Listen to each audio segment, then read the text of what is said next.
And the devotional reading is found in Exodus 33, verses 12 through 23. Can you say that title again? Spiritual rest. You said Exodus what? 33, verses 12 to 23. Mari? Exodus. Never mind, we're going to read that. Never mind. Psalms 116 and 7. Kirsten, Psalms 95, verses 8 through 11. You said Psalms what? 116, verse 7.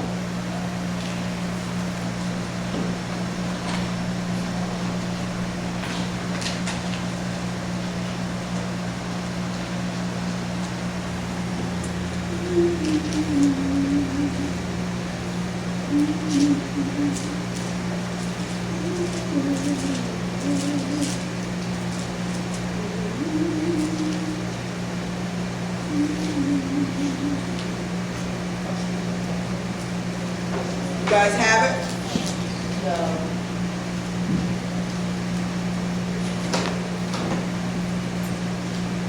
Kirsten, if you have yours, go ahead. Psalms 95, verses 8 through 11. Yes, ma'am. Harden not your heart as in the provocation, and as in the day of temptation in the wilderness, when your fathers tempted me, proved me, and saw my word. 40 years long was I grieved with this generation, and said, it is a people that do err in their heart, and they have not known my ways. Unto whom I swear in my wrath that they should not enter into the rest. Okay. Mari, Psalms 116, verse 7.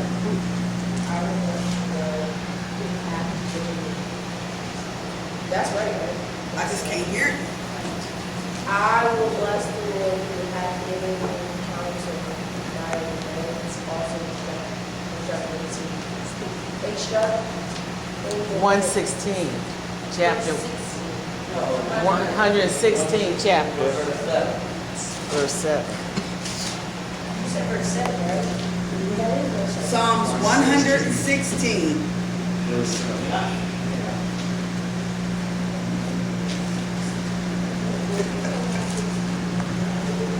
Got it? Return unto thy rest, O my soul, for the Lord hath dealt bountifully with thee. Okay. And we're going to go to Exodus 33, verses 12 to 23. Beginning at verse 12. And Moses said unto the Lord, See, thou sayest unto me, Bring up this people, and thou hast not let me know whom thou wilt send with me. Yet thou hast said, I know thee by name, and thou hast also found grace in my sight. Now therefore I pray, if I have found grace in your sight, show me now your way, that I may know you, and that I may find grace in your sight. And consider that this nation is your people. And he said, My presence shall go with thee, and I will give thee rest. Then he said to him, If your presence does not go with us, do not bring us up here. For when shall it be known here that I and thy people have found grace in thy sight? Is it not in that thou goest with us? So shall we be separated, I and thy people, from all the people that are upon the face of the earth. The Lord said to Moses, I will also do this thing that you have spoken, for you have found grace in my sight, and I know you by name. And he said, I beseech thee, show me thy glory. And he said, I will make all my witnesses as before you, and I will proclaim the name of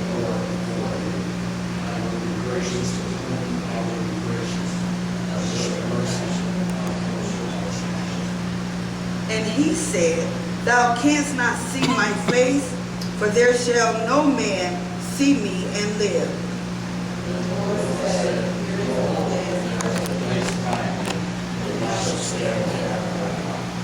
And it shall come to pass, while my glory passeth by, that I will put thee in the cleft of the rock, and will cover thee with my hand while I pass by.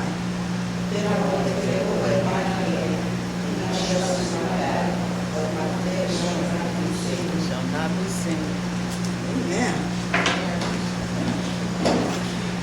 Talking about spiritual rest.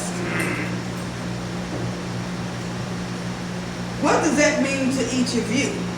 A spiritual rest. Is it different from any other kind of rest? Are there different kinds of rest? If so, what kinds?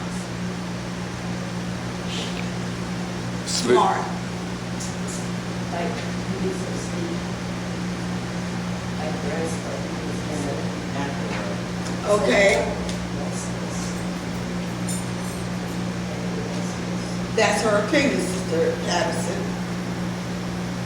It don't mean it's right or wrong. It means that's her opinion.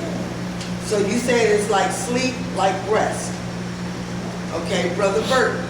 But there comes a time when everybody will have a daily peace in their life. You get spiritual rest from God and bring peace into your life. You don't have to worry about all the harshness that you got.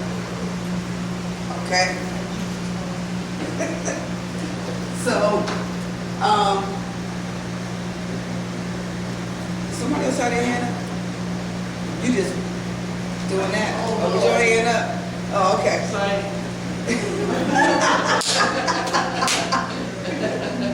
Okay, spiritual rest. Sister Kamari said that it's like sleep. And that is a form of rest. That's why God put Adam in a deep sleep. Because he wanted him to rest. He didn't want him talking in the middle of a surgery. So he knocked him out. Spiritual rest is, like you say, it's not based on conditions. It's knowing you're never going to have an appointment with the lake of fire. It just gives you total peace in your life. No matter what storms come, you can always go back to that because you know in the end you've got victory. To me, that's what spiritual rest is. All right. Okay. All right. Okay. Take that. and that's an assurance. It's kind of like an insurance, having that assurance. It's like an insurance policy. We know that if we walk upright and do the things that God says do, that at the end, we're going to have peace. But even while, like he said, even when we're going through, you ever go through something and other people kind of looking at you like you're crazy, like, how come you didn't fall apart?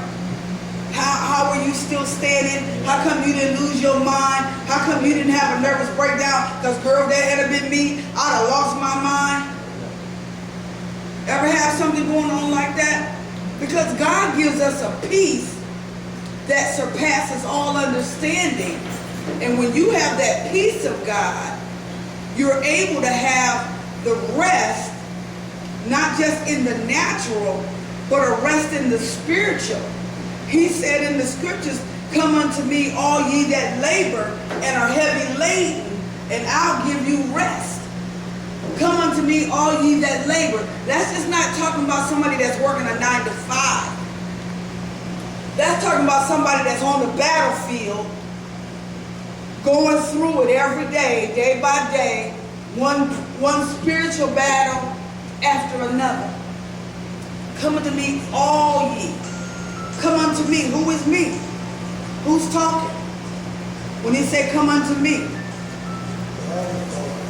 God is talking. So when he's saying come unto me, he's the, daddy say me is God, meaning God the great I am, God my Jehovah Jireh. Come unto me because I'm your Jehovah Shalom. I'll give you peace. Come unto me because I'm the true vine. Come to me so you can stay connected. Come unto me He's the everything that we're thinking about, everything that we're contemplating that we need. He's our everything. So when he's saying, come unto me, you got to recognize who is me. Who is the great I am? Come unto me, all ye. That means everybody can come to him. That labor are heavy laden, going through. They used to sing a song back in the day, I think it was Andre Crouch and Danny Bell Hall, where do I go? When nobody else, when I ain't got nobody else to turn to. Jesus said, come unto me. Amen. Come unto me. We talk about where do I go? I go to the rock. Why? Because I know he's able. I go to the rock. So when he says, come unto me, all ye that labor and are heavy laden. Sometimes we go through spiritual battles. And we go through some things and we're doing everything that we can because we got on the full armor of God. So we got that helmet of salvation. We got on the breastplate of righteousness. You know, we got that shield of faith to quench all the fiery darts. Because sometimes when we're going through those battles, it wearies you. Yes, hallelujah. You get tired. Yes, weary. Sometimes you get tired of fighting. Hallelujah. Sometimes you just want to give up. Glory, hallelujah. But there remaineth a rest for the people of God. Yes. So when you start thinking about that, a spiritual rest, you know, that's a rest that God can give that sometimes you can't even explain it to man. Amen. That there's a rest when you have gone through so much and have sometimes given your all and you felt like this is it, I can't take it no more, not another day. And you know the enemy is always quick to try to convince you how to backslide because he's got schemes and devices. Well, you want to do this, say that, go here. But there's sometimes that rest. I've had that rest, and it's kind of, to me, an indescribable kind of thing. Because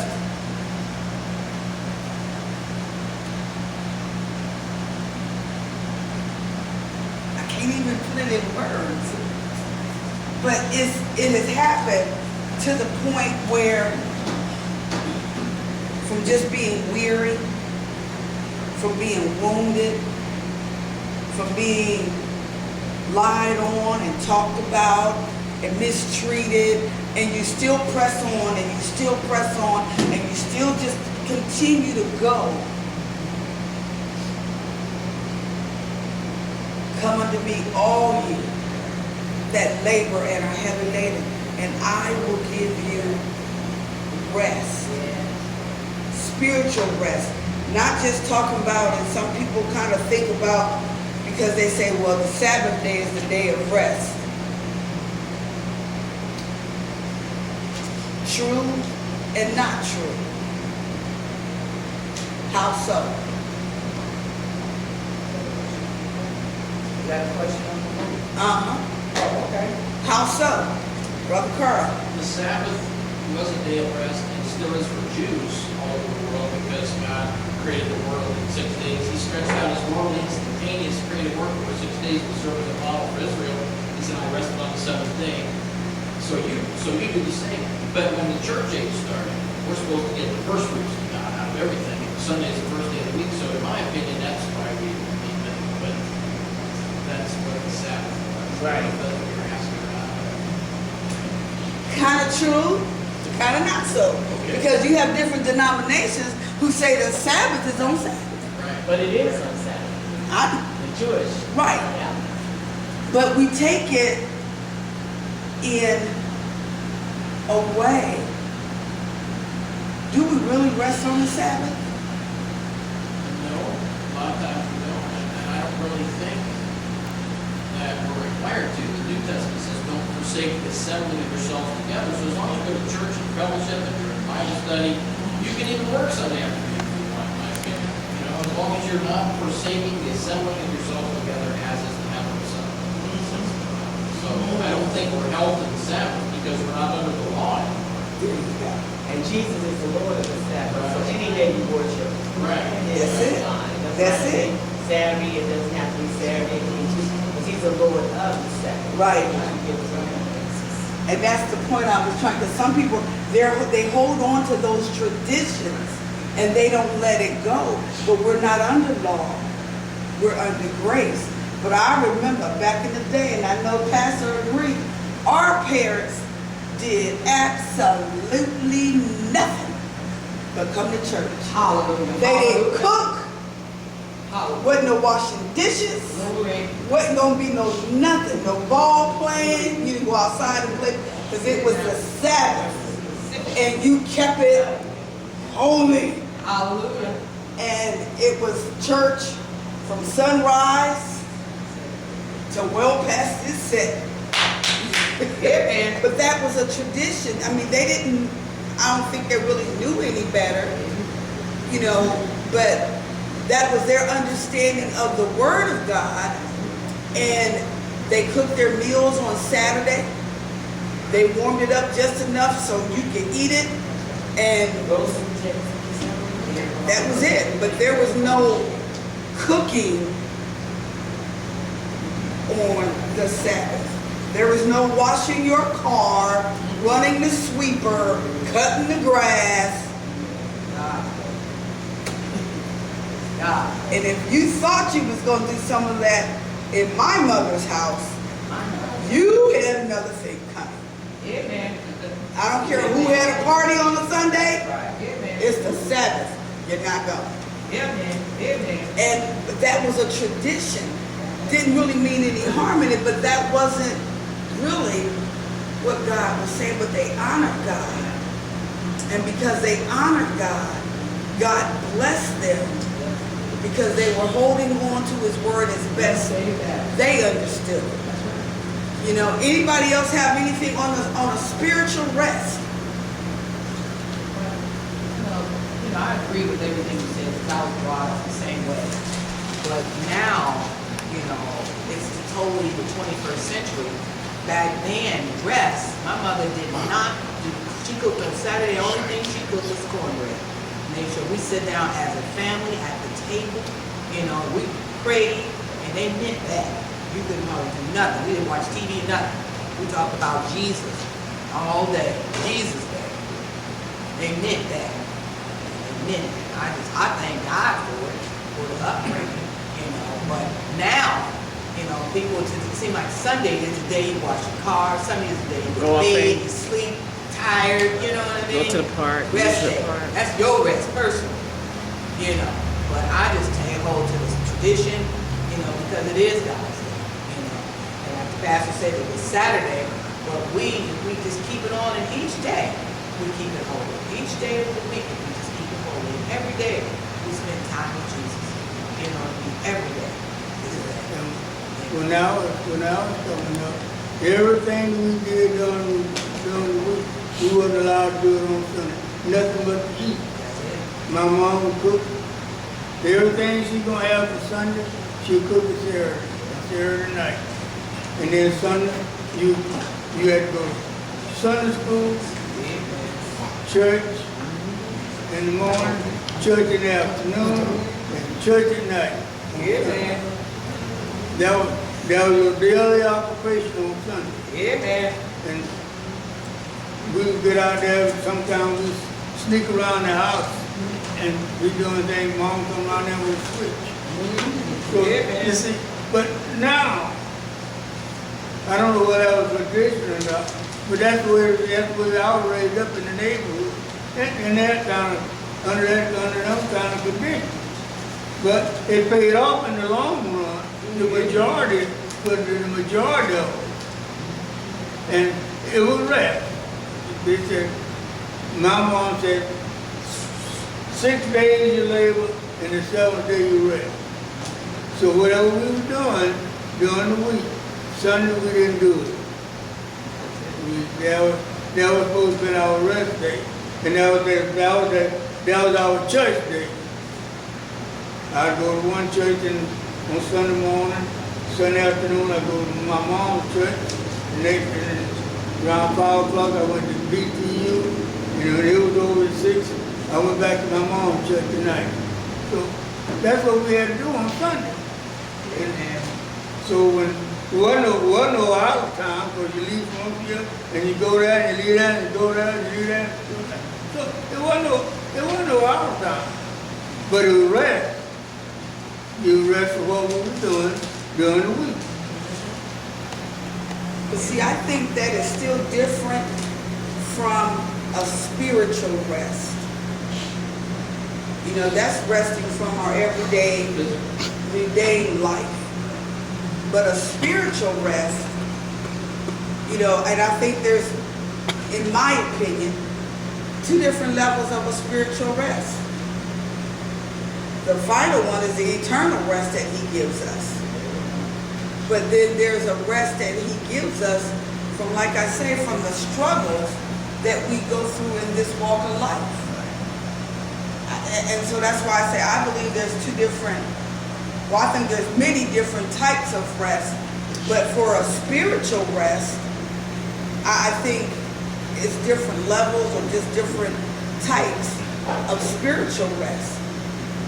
Anybody agree or disagree? You know what? I agree with you because just like back in the day, when I was raised up, every day with my grandma and my mom, she read the Bible. I had to sit by her knees every day. She got up reading the Bible, so she read the Bible with me, said how important it is. I better listen. That was an everyday routine.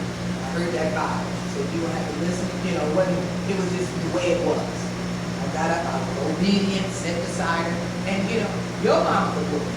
You know what I mean? It was just an upbringing about Jesus. Yeah, your mom was with me, it wouldn't be nothing said. If I said something, I got to. You know, it was the respect that we had for one another. And I understand you're saying it's more spiritual, but she said every day is God's day. My grandma would tell me every day is God's day. You know, but that Sunday was a major day. Go ahead. Go ahead. Yeah, I was just gonna say, there's a peace that passes all understanding. That's a spiritual rest. Yep. Resting in God. Yep. Sister Nikki.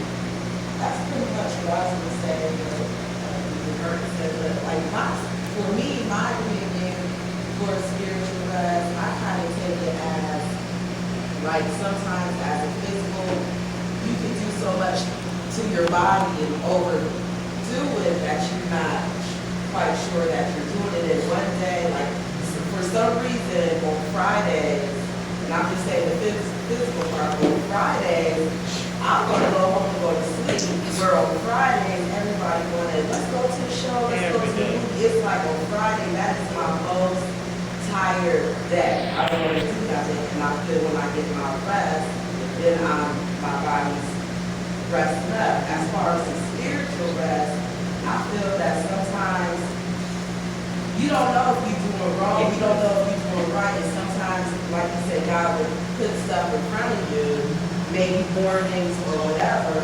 that it will push you more to meditate in His Word. Like a lot of my spiritual is listening to music. Like music, whereas that calms me down, certain songs, it just brings a peace upon me. And it can be different. It don't have to be all black music. Like it could just, gospel, like just certain songs, like just that soft melody is restful for me. Or if I listen to like the sounds, the little nature sounds, the rain, and I can listen to that and just pray, and it's restful for me. I wish I was like that all the time, but it seems like I don't know how or when I really get to that point. But when I do get to that point, it's like I feel God saying, no, He's putting a lot of different struggles in front of you. It's like you need to rest in the Word, you need to rest in prayer, you need to get it together and start focusing on me so I can build that up. And that's me. I can't. Good. Sister Ford?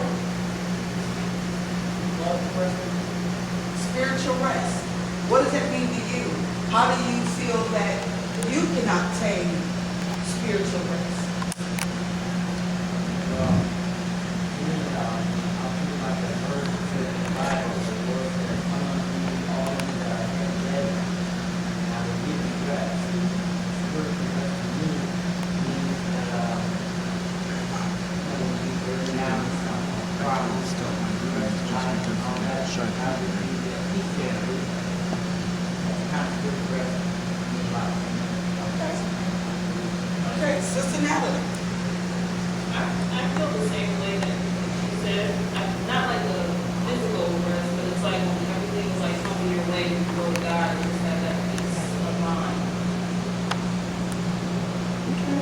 and see, that's the thing that's an assurance, like I say, that we have, that the world don't really have. They get their peace, they get their rest through the bottle, through something up their nose, in their veins, or whatever. And it's not a rest, they're tormented. They're more tormented. But being able, as the scriptures say, to cast your cares upon him, because he cares for you. And when you begin to lay that thing and give it to him and totally surrender, there's a calmness, there's a peace. You're able to sleep, and it just seems like sometimes, anybody ever just kind of been lulled to sleep by the Spirit? Is that awesome? And you wake up feeling like a brand new, just full of life, full of energy, encouraged, strengthened. You go through all of that. And Sister Nikki. No. I was like, no, when she said that, it just made me think like, sometimes, and I'm not trying to be funny, for real, seriously, when you in a church service, and you can be in that service forever, like sometimes when we go to Warren, or we have to go out of town, you done heard good music, good singing, good preaching, the spirit was so high, and then it's like, oh my goodness, it's 12:30, but you really didn't know because the service was so good, and then you go home, it's like, man, I gotta get up and work in the morning, oh my goodness, what am I gonna do? Those days I get up fresh, like I done had a straight 12-hour night's sleep. Now, but if the service is bad, You wake up tired. yeah. But no, that's like, it's like, you can leave service at 1 o'clock in the morning and they have to be at work at 5, but I mean, it's like God still gives you that extra boost or something, because it's just hard to explain it. It's like, you can't tell that I was at church till 12:30 at night and I'm at work at 8 o'clock. Okay, Mark and Brother Ken's. I got a question. Okay, so like, if you like really do stay in church every night, but you're really like engaged, but you like fall asleep. So like, I'm not understanding, like, you fall asleep, but you spirit over there. Came by watering tree. Came by watering tree. Because sometimes that's a trick of the enemy, because you're trying to be engaged into a service, and then it seems like your eyeballs weigh 100 pounds, and you just can't keep it open for nothing. Because the enemy don't want you to get the word, and don't want to get you that teaching of learning how to apply that word. And though you trying everything within you to focus and to hone in, it's just like you just become super duper. I can't keep up. My eyeballs feel like they weigh 100 pounds. I can't open them up. And you just, that's how the enemy works, because he don't want you. Because as soon as they say dismiss and amen, and ain't no word coming, you full of life, full of energy. Ooh, yeah. I said sometimes it's very bored. Yeah. You went to a party, fell asleep. People fell asleep or something that you assigned. That's right. You fall asleep, boy, like here, and then the rest of the world is That's right. hard things into it. Well, she said she was trying to focus. See, I be trying sometimes, but I was like, one day, I was in church, I was like, boom, and I fell on Kirsten's lap.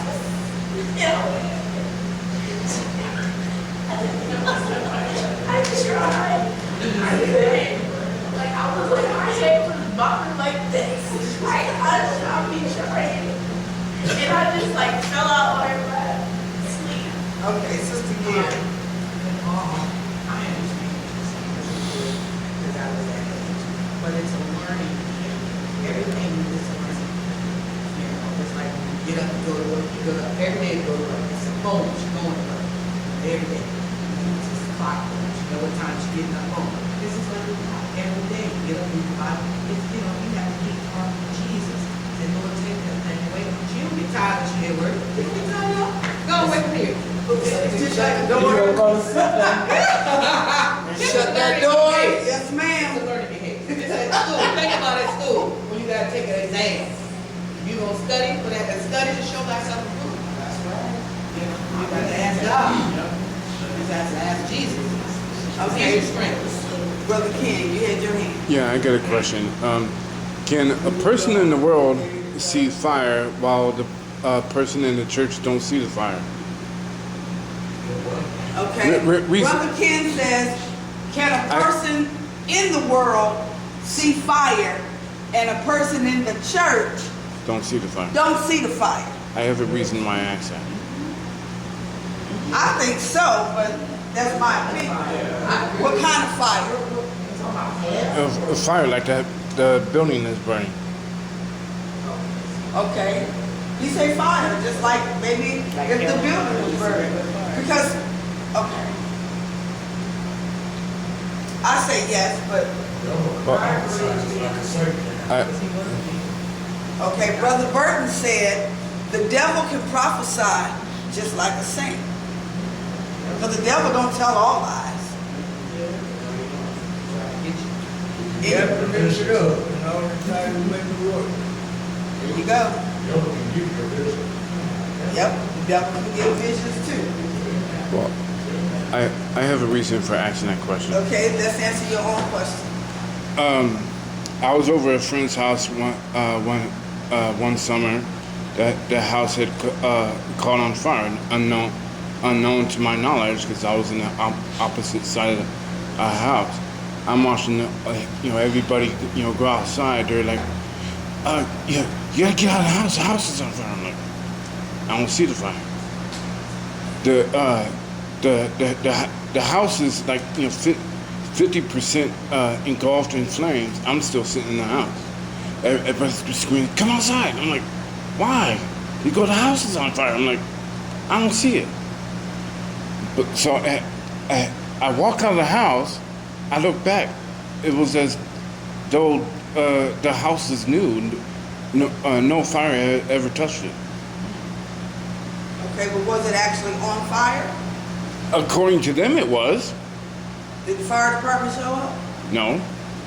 Then it must not have been on fire. And see, sometimes the enemy will pull tricks and do things just as a diversion, as something just to cause confusion. That's my opinion. That don't mean it's right or wrong, but I believe some things the enemy can do.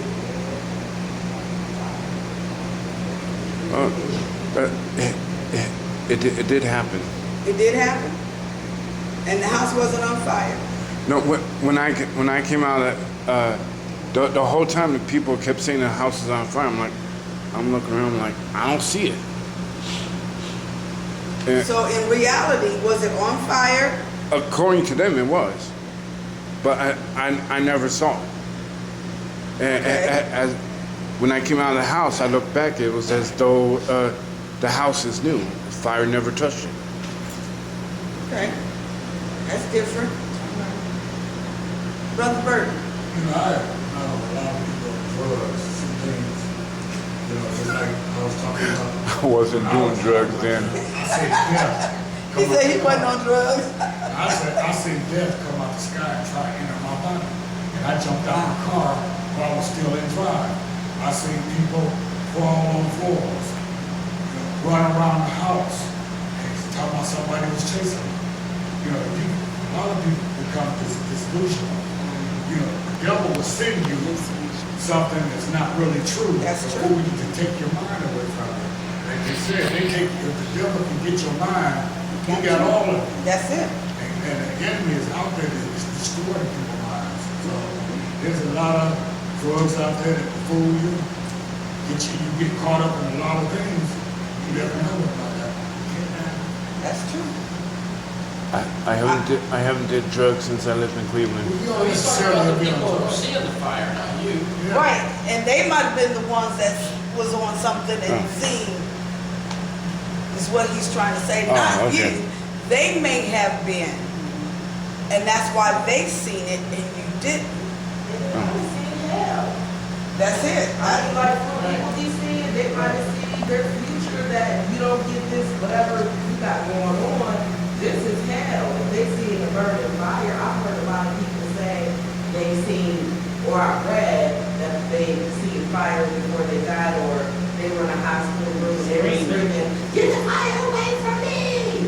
So yeah, that's, I think of that as like you see it against the hell. It's pretty much.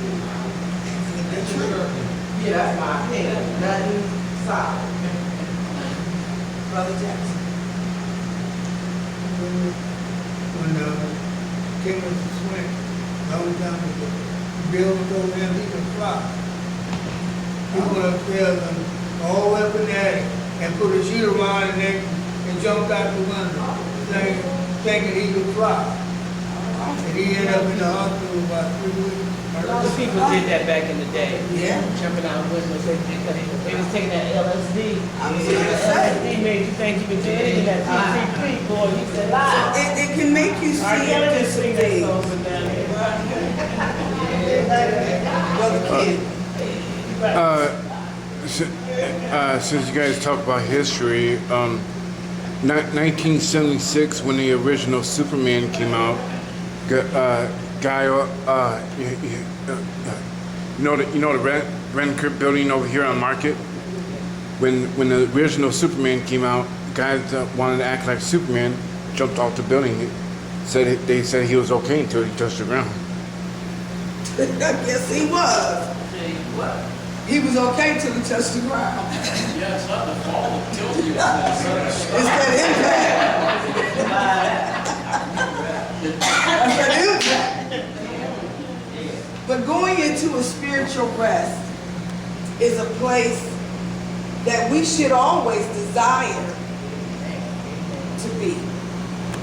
Of just having that rest and that assurance and that peace that regardless of what's going on in my day-to-day life, no matter what's going on around me, there remaineth a rest for the people of God.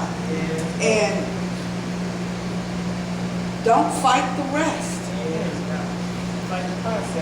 Don't fight the rest.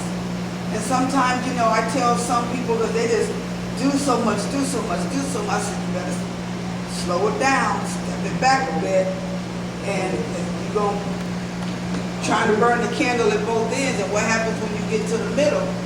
I said, you're going to find yourself flat on your back somewhere, because God will cause you to rest. He maketh me lie down. He didn't have a choice. He said he maketh me to lie down in green pastures. He probably was just going to keep on going and keep on doing what he had to do. But there was a time when God said, no, stop. And David said, he make me to lie down. I don't think I really want God to make me lie down. Because I don't know if that it'd be a rest, but I'm good. It's not going to be a long trip. Right. 6 months a year. And that's true. That's true. Because we go through some things, Mother. He's talking like eternal rest. That too. Yeah. Well, the reason I said that, God is so good because he talked to my heart the other day. I literally heard him say, rest. I'm the type, Cookie said something to me a couple of weeks ago. You're a hard worker. I'm that type. My expectations of myself is too high. I know it is. But I was getting ready to sit there. I would be sitting like this. See? I thought, why am I doing this? I don't do this. Sure. He's tired. After we'll do that something. Oh, see, that's why he said rest. Yeah, and I called my daughter Kim to come home. I said, you want me to come over in the morning? Honestly, she knew not what she said. I want you to stay home the rest of the week and go sail. She didn't know I was tired, but God evidently was working it out for me. Right. But sometimes, God loves us so much to tell us you need to rest. Because I'll be going. So, and that's, something that we have that assurance and we have that right sometimes some people think it's wrong to say no. Or they think it's wrong to stop in the rest and to sow into your own body. Amen, Pastor? Amen. That just went right on over her head. You with me? Okay. Because see, sometimes you just got to stop. No is a holy word and it's a complete sentence. And if people don't understand, break down the in and the no. Not an opportunity. Can you? Not an opportunity. No. So just being able to have that rest and that security that we can rest in God, that we can have that peace of God. He said, my rest, my peace. And that's what we want. We want the peace of God. We want the rest of God. Sister Hyra, have you said anything at all? Well, I'll make sure everybody had some input. And Brother Peerless didn't say anything. No, Carl said something several times.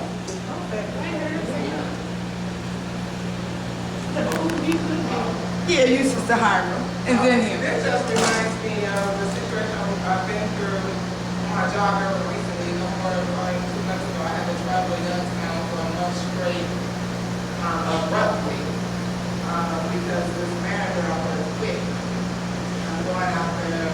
First, we have to go out there twice a week, or once a week. Then the next week is twice a week. The week after that is every day. And I don't get to say to my team in Canton, I'm not coming back for Canton, I'll be going to Youngstown. I was like, okay, then give me this Friday so I can talk to my team and I'm going to be back here. Go. Couldn't do that, so yeah.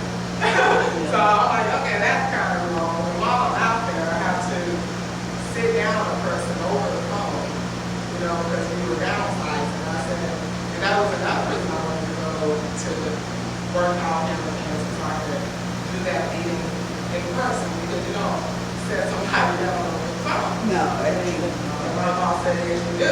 Oh. So I had to do that on the phone. That was all wrong. Everything was going wrong here in Canton. I'm in Youngstown dealing with, I'm pretty sure a non-believer director of the site. He is just obnoxious. He said I was obnoxious.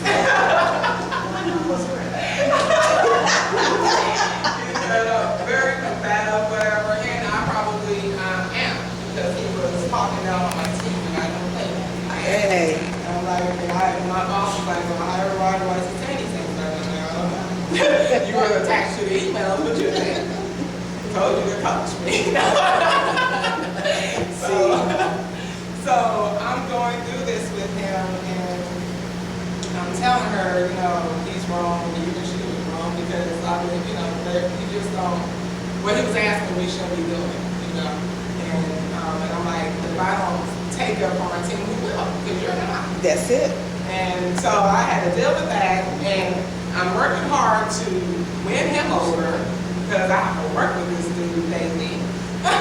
And it come to a point where the big boss came out to me, so my boss is not coming out, and she has a meeting with him, and we meet up together. I'm expecting to hear some kind of positive news, but no, she's like, I need to do some soul searching and figure out what I want to do with this and what type of relationship. I'm like, what is wrong with how he gets to talk to people in any type of way, and I'm supposed to just serve him all the time. I'm like, I can't do this. If I can't be myself, I can't do this. So I can't speak my mind. I'm not going to be able to do this. And then after the meeting, the things he said in the meeting was not even true. So I'm like, this dude, doesn't matter what I do, I'm going to fail here. I've been set up to fail because he just don't want me here now. It doesn't matter what I do. It doesn't matter how great I do. It's just he doesn't want me here. He's going to continue to lie about me. And I cried and cried and prayed every Friday. The next week I came, we have a new manager on board, and she will be taking over that program. She has taken over that program. 45-day wait, had to wait, but I was so thankful to hear that. And I said, God took that away from me all the way away from me. I don't have to do it with him, I don't have to do it with Youngstown. I know That that's project came to mind, so at that time I was like, whew, that was a spiritual rest for me. See? Amen. Yeah, I was like, happy camper, I'm so glad you're aboard, you're gonna do great. Yeah, that was my spiritual rest, so that's all I have. First natural. No, that's right. Brother Peerless. We're talking about spiritual rest. And I just want to make sure everyone has something. What does that mean? What does it mean to you? Just from the title, spiritual rest. To rest? I don't know.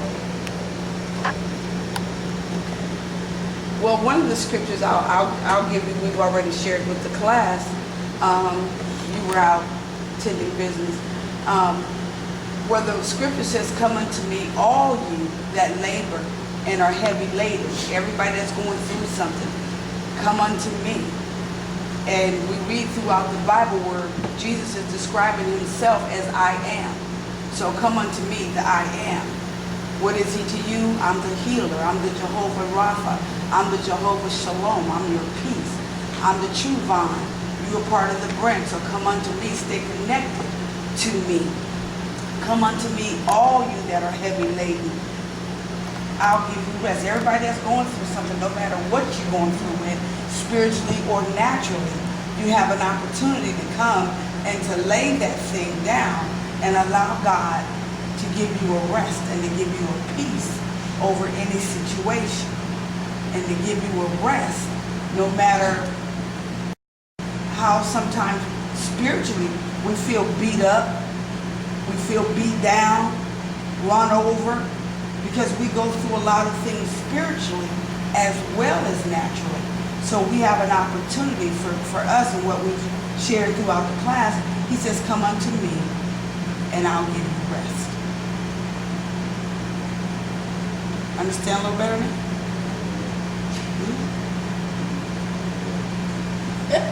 All right, we thank everyone for coming. We thank everybody for participating. Pearson, did you say something? I just agree with what Mom said, Mari said. That's what I do. So technically you said nothing. I read the scripture. Okay, I'll give you credit for that. You read a scripture. Just wanting to make sure everybody participates and everybody have an opportunity to participate, because class is going to be what we make it. So I want to make sure everybody have an opportunity. And as I grab the offering pan, Ken has something to say. You look at a lot of people in the world like to complain. There's this Christian poem that this visitor goes to this church, parks his car, gets out. A member pulls up behind him, says, "I always parked there. You took my place." A visitor didn't say nothing. He goes into the church for Sunday school, finds an empty seat, sits down. A member walks up to him and says, "I always sit there. You took my place."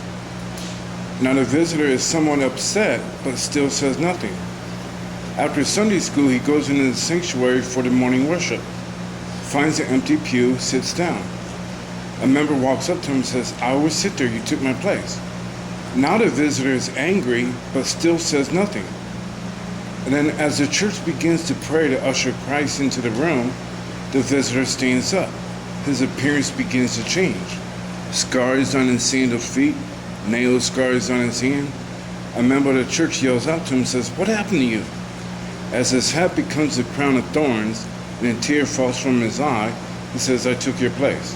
All right. That's deep. I like that. Y'all didn't hear that, did you? He told a story of a visitor visiting a church. He parked in a parking lot, and a guy came up and said, "Hey, that's my parking spot. I always park there." He goes into Sunday school and sits down, A member comes up and say, hey, you sitting in my spot. You took my place. I always sit there. Morning service starts. He changes seats and someone else again comes and say, hey, you took my spot.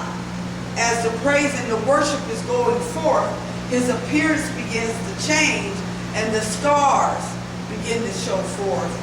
And the transformation to the crown of thorns, and he's crying, and the usher says, well, what happened to you? He says, I took your place. It was Jesus. All right, we're going to raise our offering. We're going to turn it in to Mother Ridley.